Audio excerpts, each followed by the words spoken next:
अल्हम्दुलिल्लाहि वकफ़ा वसलामुन अला इबादिहिल्लज़ीना इस्तफ़ा। मोहतरम नाज़रीन व सामईन, अस्सलामु अलैकुम व रहमतुल्लाहि व बरकातुहू। आज की हमारी गुफ्तगू का उन्वान है माल का फ़ितना। मोहतरम नाज़रीन व सामईन, मालो दौलत की कसरत और मालो दौलत की फरावानी इस उम्मत के लिए सबसे बड़ा फ़ितना और इस उम्मत के ज़वाल का सबसे बड़ा सबब है। इस दुनिया के अंदर जितने भी जराइम और गुनाह हैं, अगर गौर से देखा जाए तो उनके दो ही असबाब हैं। एक सबब वजूद माल है और दूसरा सबब हुसूल माल यानी माल की तलब है। बहुत सारे जराइम ऐसे हैं जो माल के हुसूल के लिए किए जाते हैं, जैसे डाकू माल के हुसूल के लिए डाका डालता है, चोर माल को हासिल करने के लिए चोरी करता है, जेब कतरा जेब काटता है माल के हुसूल के लिए, जालिम जुल्म करता है माल के हुसूल के लिए, ज़मीनों पर नाजायज़ कब्ज़ा करने वाले लैंड माफियाज़ वो लोगों की ज़मीनें नाहक हथियाते हैं माल के हुसूल के लिए। इसी तरह रिश्वतखोर अफसर वो रिश्वत लेता है माल के हुसूल के लिए। पुलिस के महकमे में होने वाली गलतियाँ और जराइम, इन तमाम के पीछे एक ही सबब है और उस सबब का नाम है हुसूल माल। माल का हुसूल और ज़्यादा से ज़्यादा माल अपने पास जमा करना, ये बहुत सारे जराइम को वजूद देता है। और जराइम का दूसरा बड़ा सबब है वजूद माल। बहुत सारे जराइम और बहुत सारे गुनाह ऐसे हैं कि अगर इंसान के पास माल ना हो, इंसान वो गुनाह नहीं कर सकता। और जब किसी के पास माल आ जाता है, दिल में अल्लाह का खौफ नहीं होता, इंसानियत से वो दूर होता है, तो माल उसे उभारता है, लिहाजा वो उन गुनाहों का मुर्तकिब होता है। जिसके पास माल आ जाता है, फिर उसकी ख्वाहिश होती है कि मैं शराब पीऊँ, फिर वो शराब का आदी हो जाता है। माल की वजह से वो हर रोज़ नित नई सोचें सोचता है और हर रोज़ उसकी ख्वाहिश ये होती है कि उसके बिस्तर पे नया से नया मेहमान हो और उसकी हर रात किसी नए मेहमान के साथ गुजरे। नतीजा ये कि माल का वजूद उसे ज़िनाकार बना देता है। इसी तरीके से अगर दीगर जराइम को देखा जाए तो बहुत सारी चीज़ें, बहुत सारे जराइम ऐसे हैं जिनकी पुष्ट पनाही माल की कसरत और बहुत सारे माल का वजूद है जो इन जराइम को जन्म देता है। लेकिन ऐसा नहीं है कि माल बिल्कुलिया ही गलत है और ये तमाम जराइम जिसके पास भी माल हो वो मुजरिम ही होता है, या जिसके पास भी अल्लाह रब्बुल इज़्ज़त ने माल दिया हो वो गुनाह ही करता है। माल इसका सबब है, लेकिन उन लोगों के लिए जिनके दिल में अल्लाह का खौफ नहीं, जो माल की अहमियत से वाकिफ़ नहीं, जिन्हें माल से क्या फ़ायदे हासिल किए जाएँ जो इसको जानते नहीं हैं। माल एक फ़ितना है। आप सल्लल्लाहु अलैहि वसल्लम ने फरमाया, हज़रत काब बिन अयाज़ रज़ी अल्लाह ताला अन्हु की रिवायत है, तिरमिज़ी शरीफ के अंदर मौजूद है, जनाब रसूलुल्लाह सल्लल्लाहु अलैहि वसल्लम ने इरशाद फरमाया कि हर उम्मत के लिए एक फ़ितना होता है और मेरी उम्मत का जो फ़ितना है उस फ़ितने का नाम माल है।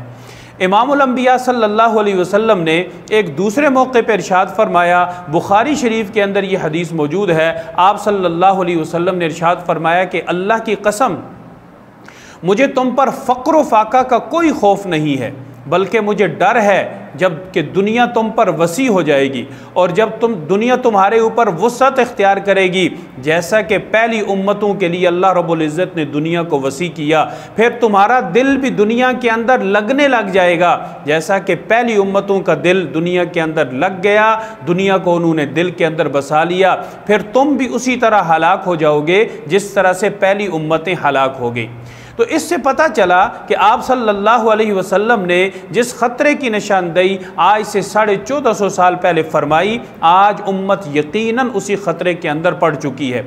हर शख्स माल के हुसूल के लिए लगा हुआ है, हर शख्स माल के हुसूल के तरीक़ेकार सिखा रहा है। इल्म है वो भी अल्लाह की रज़ा के लिए नहीं है, कुरान का हुसूल है वो भी अल्लाह की रज़ा के लिए नहीं है, बल्कि हुसूल इल्म से मंशा वो भी दुनिया का हुसूल है। कुरान मजीद की तालीम का मकसद मकसद वो भी दुनिया का हुसूल है। दुनिया के उलूम व फ़नून तो इसलिए पढ़े जाते थे ताकि इनके ज़रिए से दुनिया को फ़ायदा पहुँचाया जाए, लेकिन आज आप किसी भी कॉलेज और यूनिवर्सिटी के अंदर जाके देख लें, किसी भी पढ़ने वाले तालिब इल्म से पूछ लें कि भाई आप ये डिग्री और डिप्लोमा क्यों कर रहे हैं, तो वो कहता है जी इसका स्कोप बहुत ज़्यादा है, यूरोप के अंदर इसकी मांग बहुत ज़्यादा है, अरब कंट्रीज़ के अंदर इसकी मांग बहुत ज़्यादा है, अगर ये डिप्लोमा में करूँगा तो मुझे अच्छी नौकरी मिल जाएगी। यानी इब्तदा भी दुनिया, इंतहा भी दुनिया, इब्तदा भी हुसूल माल और इंतहा भी हुसूल माल।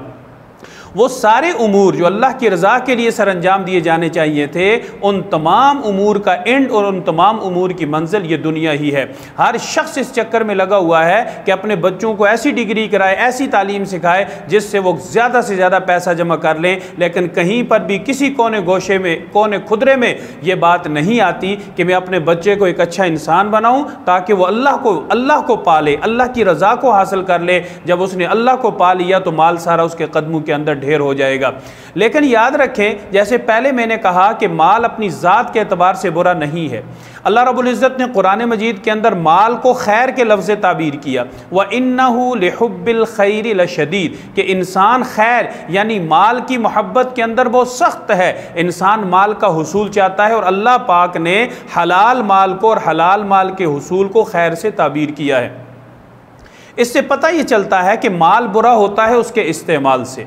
अगर माल के ज़रिए से इंसान जराइम की तरफ जाएगा तो वो माल उसके लिए शर ही शर है, और अगर इसी माल के ज़रिए से वो खैर के कामों की तरफ जाएगा तो यकीनन ये माल उसके लिए खैर ही खैर है। अगर ये माल अल्लाह की रज़ा में के लिए दुनिया में ख़र्च किया जाएगा तो ये इंसान दुनिया के एतबार से भी काबिल इज़्ज़त समझा जाएगा, और इसका ये ख़र्च किया हुआ माल इसके लिए आखिरत में ख़जाना भी बनेगा। अल्लाह रब्बुल इज़्ज़त ने कुरान मजीद के अंदर इरशाद फरमाया, मसलुल्लज़ीना युनफ़िक़ूना अम्वालहुम फ़ी सबीलिल्लाह कमसलि हब्बतिन अंबतत सबअ सनाबिला फ़ी कुल्लि सुंबुलतिन मिअतु हब्बा वल्लाहु युज़ाइफ़ु लिमन यशा, कि ए मेरे बंदो, अगर तुम अपना 1 रुपया अल्लाह के रास्ते में खर्च करोगे, उसकी मिसाल उस एक दाने की सी है कि जिसको आप ज़मीन के अंदर डालते हो, अल्लाह पाक उससे 7 कोंपलें 7 बालियाँ निकालते हैं, हर एक बाली के साथ अल्लाह पाक 100 दाने लगाते हैं, नतीजा 1 रुपये के बदले में अल्लाह पाक तुम्हें 700 गुना वापस लौटाते हैं। अगर इंसान माल को समझ जाए,